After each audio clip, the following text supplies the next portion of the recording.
Безеуден шаршадым дейді. Неге шаршаймыз? Өйткені дұрыс емдеп жатқан жоқсыз.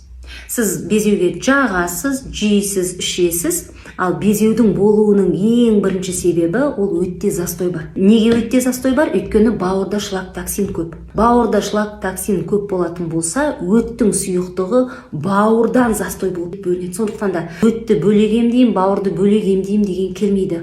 Бүкіл ағзамен бір-ақ жұмыс жасаймыз. Сізде асқазанның тұз қышқылдылығы бұзылғанын қалыпқа келтіру керек. Өтте застой бар, мүмкін даже полип таста бар болуы мүмкін. Міндетті түрде тексерілу керек. УЗИ брюшной полости өтіңіз. Сонымен қатар бауырда шлак токсин бар. Ұйқы безі мен бауыр протоктары да бітеліп тұруы әбден мүмкін. Егер безеуіңізді не істесеңіз де кетіре алмай жылдап шаршаған болсаңыз, менің ағза тазалау курсыма қатыссаңыз болады. Бұл жерде 10 метр шек, 7 метр аш шек, 3 метр тоқ шек, шек құрттар, шлак токсиндар толық тазаланады.